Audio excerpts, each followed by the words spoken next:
Okay, welcome to those who have joined us since we started. I see that we also have our Welsh sponsors. I'd just like to acknowledge you. We have the Scottish representation. We'll be hearing from them later on. Just wanted to say, not that we're singling you out, but it's really a joy to have you taking part in this symposium, because often we tend to perhaps not look beyond England, and it's nice to know that the missions can come and take part too. So our next speaker is going to talk to us for the next hour, and she's going to bring two presentations. We will have a short musical interlude in between, and it is Tessa Saunders, who is a qualified social worker and a family therapist and a supervisor. She has had 29 years experience working with children and families, and again, very highly qualified, I think, to start us off by looking at, it's very well to say that we have to have friendships, children need all these things, but I think a good place to start is looking at how children develop and then the different ways in which they learn. So without further ado, I'm going to hand you over to Tessa Saunders for the next hour. Thank you. Good morning. I'm just going to try and put my slides up. I'm sorry, for some reason I can't see. I can see you. It's just the slide. Yeah, my slides aren't coming up. Just give me 1 second. It's always the way. You think you've got everything sorted and no, you haven't. Oh, I wonder if. Okay, hopefully everyone can see that. You can, thank you. Okay. Okay, so what I've tried to do with these slides is to give an overview of the many different ideas that are out there in terms of child development process. So it's a little bit of history, and then and then something about what's happening sort of in the current thinking. So one of the things for us to kind of like get grounded in this area is that the child development kind of thinking is influenced by psychology, neuroscience, and learning theories. And understanding how a child develops means that we're looking at a child from their cognitive, their emotional, their physical, social, and educational growth. We're also aware that there's a spectrum, so every child is going to be on that spectrum at a different level. So although we might have some broad brush ideas, that each child is to be seen as an individual. So some of the ideas that I'm going to be thinking about will be linked to learning theories. So the first thing that most of us learn about when we're thinking about child development is the physical maturation perspective. And that looks at child development as 5 stages, starting with the newborn, moving on to the infant, toddler, preschool, and the school-age child. At the stage of a newborn, when we think about who's involved with the family at that particular point, you're usually going to have professionals in the sense of midwife, which will then quickly move on to a health visitor. You'll have your universal services in terms of the GP, but most of the people that are going to have an influence on that child is going to be within the family system.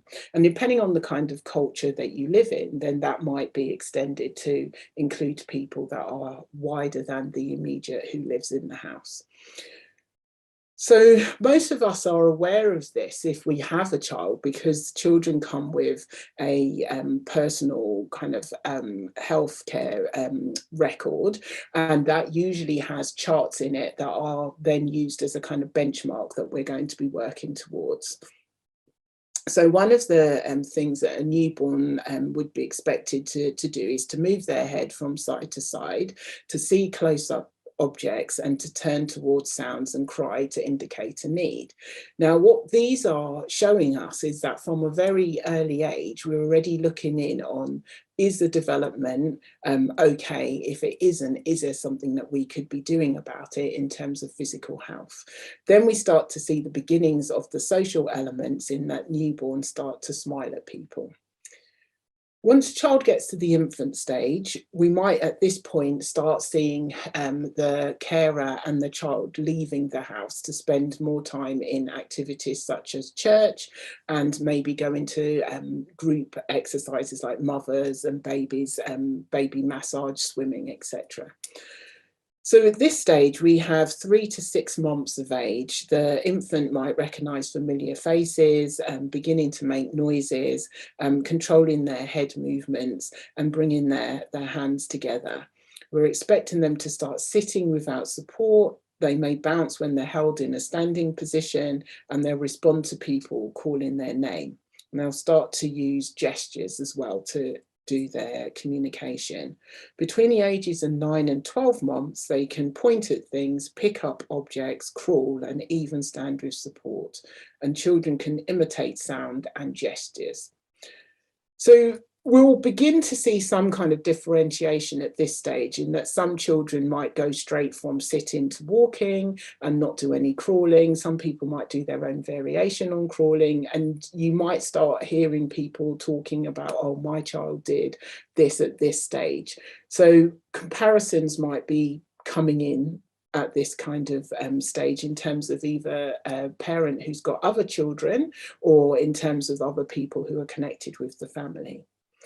Once we get to toddler stage, then we're starting to see other more formal groups might be getting involved at this point. And if there were any concerns being raised, then we might be bringing in agencies such as the Child Development Centre. Children between 1 and 3 years of age can usually stand alone, and they're learning to walk without help. They can run and climb stairs, doing short steps, and they can wave bye-bye, hold a pencil or crayon, draw a circle, and they're starting to use certain words. Now, again, here we might see that some children can speak fluent speech, and other children may have the odd word, but the way they're speaking, it might be quite difficult to understand them. So again, the agencies that might be getting involved here might be giving some ideas in terms of speech and language, of how to actually help to bring a child up to the kind of same level as their peers within the spectrum. Preschool children. Between the ages of 3 and 5 years of age, we're going to start seeing children's motor skills becoming quite refined at this stage. And so then we're going to start seeing fine motor skills and gross motor skills coming into play, learning how to get themselves ready, socializing with their peers in terms of the speech that they're using at this point. They're talking to people, with people. And at this point, we might start really thinking about things like toilet training and independent skills in preparation for going to school. Now, the kind of usual age for children to be dry at night can be quite a wide spectrum, and a lot of people don't know that it's connected to a hormone that affects your bladder. And so if your hormone hasn't kicked in properly, and that can take up to the age of 7, then you could still have a child who's bedwetting at night. So having an awareness of things like the hormone connection with bedwetting can mean that even if you are following a lot of the other strategies of the time that you're giving them a drink and things like that, that you can really be clear that it's not necessarily that the child is sleeping really heavily or is really struggling in terms of trying to be dry at night. It could be that their body physically isn't in a place where they're able to manage.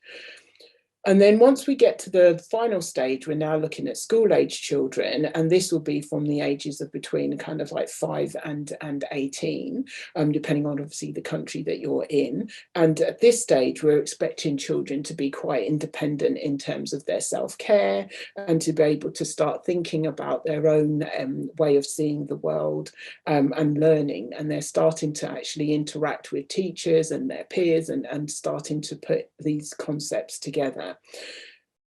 Now, the thing that's interesting about this is that we are thinking about the kind of puberty years being quite wide now. And so you can have some people entering puberty in primary school, and some people, they can be quite advanced in secondary school and still not be in puberty yet.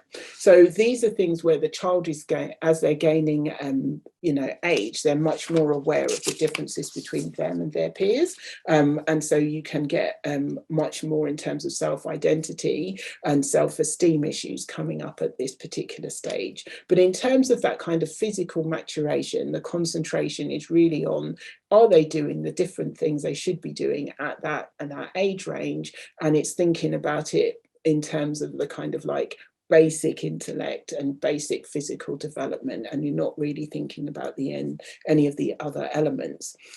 So where we kind of like start to see some of the other areas coming in is when we move into the kind of psychological side of things.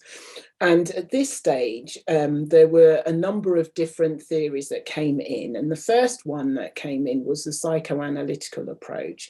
And this was the approach where they initially were thinking that your personality was developed by the time you were 5 years of age.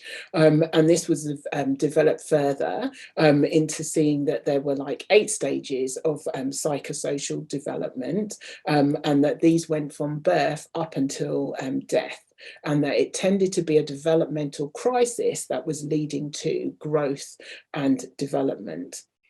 The next movement that came was behaviorism, and this one looked at the environment. So as we saw in the physical side, that there are external factors that will influence views about a child's development, whether they're doing well or not, comparisons coming in.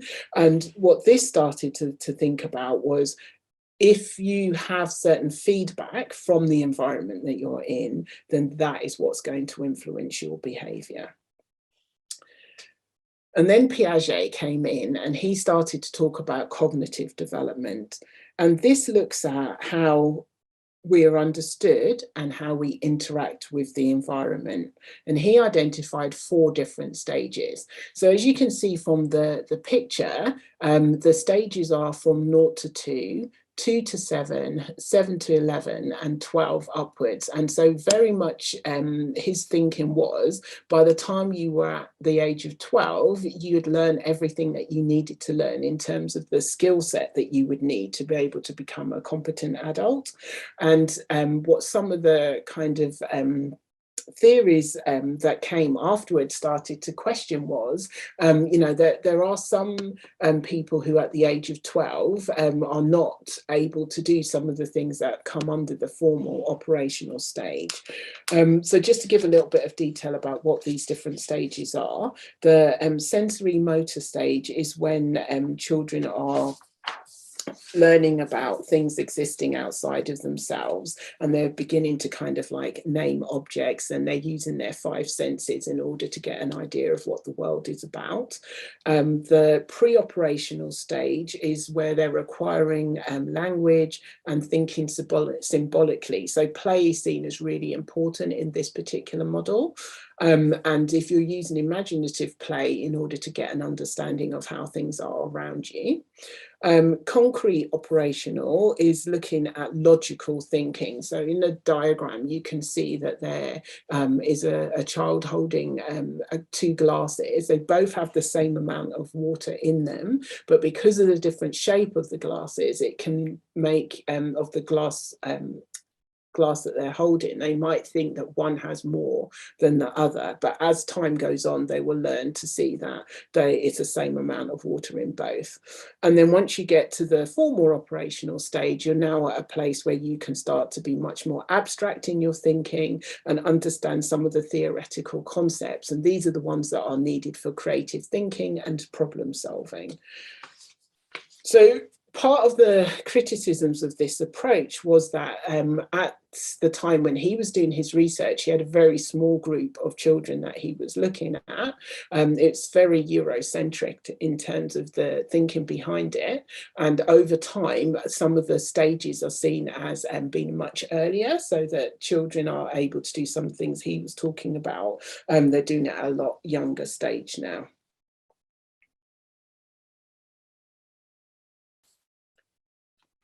So then the next movement started to look at things to do with the wider system, not just the child, but the family and the role that they were playing. And so we come in at this stage to attachment theory. And this is where we're looking at social development and the essential role of the key people in the child's life.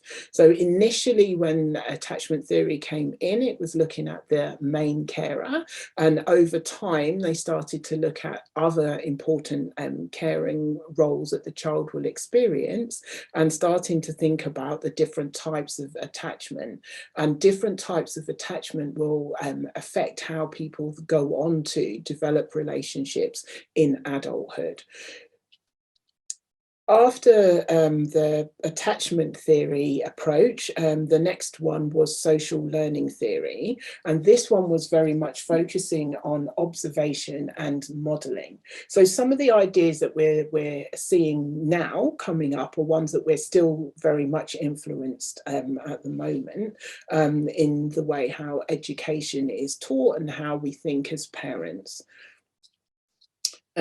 This model that we can see here is Vygotsky's, and he uses social cultural theory. And he had four key elements, and they are mental functions. And he sees them as attention, memory, sensation, and perception. And for him, learning was done through a social process, and the interactions with others is what leads to a child learning. So he very much saw that the environment that a child was in was essential to how they will actually learn. And this is important for us thinking about outside of the Eurocentric perspective, because different cultures will teach in different ways and will prioritize different elements of learning. And this model factors that in, and it's saying that in order to learn, that we need to think about the child and what they already know, and then think about what they can learn themselves, and then what they would need other people to be able to help them to learn. And those other people can be direct influences of the family, they can be the wider system in terms of church, they can be peers who know more information about something than you do. But it's really important to think about learning in terms of that zone of proximal development, so that it's close enough that it's not something that is too difficult for a child to learn. So if we go back to when we were learning about things like gross motor skills, that if you have a child who hasn't learned that particular skill, then it would be very difficult for them to then use something where they would have to then develop on top of knowing the basics. And so it's really important for the learner and for the person who's teaching them that they get the balance right in terms of taking the child gradually on to the next level. And learning is something that, in order to be interesting, needs to be just challenging enough to stretch you, but not so challenging that it feels difficult.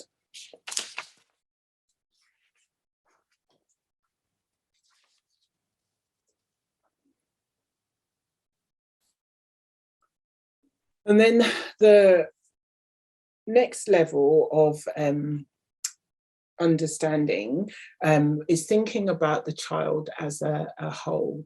So we've seen that the environment has been really important, that the people who are involved in your learning process is really important.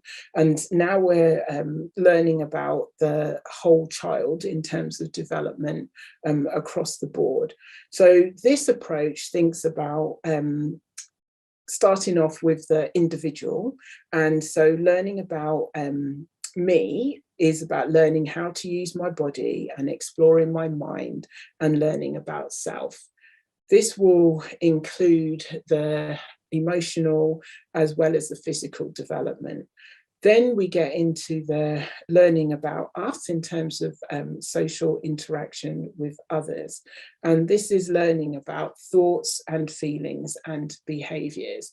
So what we will have seen is that the social and emotional development has gone from being something where we talk about, the tantrums at the age of 2, to really thinking about, well, how do children learn about what an emotion is and how to actually express themselves in ways that are going to be, kind of like helpful for them in the future. And so the adult response to a child being upset or worried or overwhelmed is really important. So sometimes what people will do is that they will use language or strategies that are too advanced for the child's emotional well-being. And so what this stage is really thinking about is, let's do things at the developmental stage for the child. And so in the initial stages, it will be learning about what emotions are. So giving the child the actual words to use so that they actually understand what happy is or what sad is. It's then thinking about ways that you can put that into a sentence for them. So I can see that you look sad or you look a little bit worried. Shall we talk about what you're thinking about? And just trying to help the child to gradually go on this journey of learning more about who they are as a person. But also when we are talking about a child's behavior, is trying to understand when they are able to think of other people's needs and when they are not able to do that, and we need to kind of like help to model what that might be like. So the child in the family system will be learning about relationships from adults to children and children amongst siblings, and then they will be learning about it with the people that they're meeting outside of the house. And in our house we might behave in a particular way, but in another house they might behave in a different way. And so the child is gradually learning about different ways of doing different things. And they will also be learning about how to kind of like integrate these different perspectives on what the social issues are in the world. So this is where you will get people noticing the differences in terms of disability, age, colour of skin. These are the kinds of conversations that, again, they will be asking questions, and it will be for the adults around them and the other children who are further down the road to be able to kind of like help with answering some of those kinds of questions. So some of the learning will be through interaction, and some of the learning is going to be about the process of play. So the next stage is called learning about the world, and this is where they're actually learning about what are the rules and the ideas about how the world actually operates, and thinking about how to investigate what works and what doesn't work, and using imaginative play in order to do this. So some children are able to play really well and can use any equipment. You know, you give a child a present, it comes in a box, and they find the box fascinating, and they can turn it into lots of different things. And how we help children to kind of like use their imagination, these are the kinds of things that are really going to help the child to be able to develop at a later stage of their development. And then the final stage in this model is the human creations, and that is thinking about the much wider system around us, and thinking about how we learn to be innovative and creative. So this is where you'll have children being able to role play and make up things, but eventually as they're getting older, they're able to apply the equipment that they've got into making the world and creating things that will make the world a different place. So these are the kind of like main models that have been developed over time to think about the child as the individual within the context of their family and their community and the kind of like the world that they're living in. And what we will have noticed is that how we see the world has developed a lot in the last few years because of things like that innovation in the like computers and the kind of technology that we use, that the world has become a smaller place. It's much easier to be able to travel and to see different ways of learning.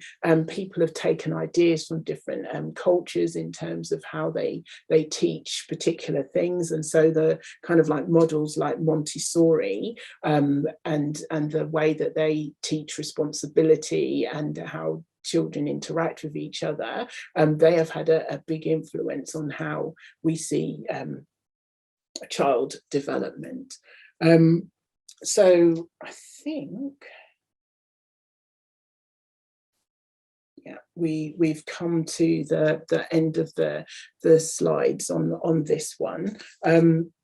It was quite interesting thinking about this in relation to our world as Christians and how we bring in our ideas about how children develop, what we want them to learn, what our expectations are of them in relation to our faith. And I think that what I found in the kind of research was, unless you went into the models where they looked at the child in relation to the wider system, that it wasn't seen as something that was particularly influential on how the child became who they are. And so for us as the people who are modeling to our children, we have to be really mindful that once they step out the door and they have that influence of the friendships, the school systems, what they're watching on the television, what comes in via social media, that all of those things have a big impact on how our child develops and thinks about how the Christian faith fits into the world that they actually live in, and thinking about how we can make the Christian faith real and relevant to this day and age, I think is one of the challenges for us as parents, as influential relatives in children's lives, and as Sabbath school teachers, VBS teachers, and the other roles that we'll be playing in children's lives. So I'm going to end there.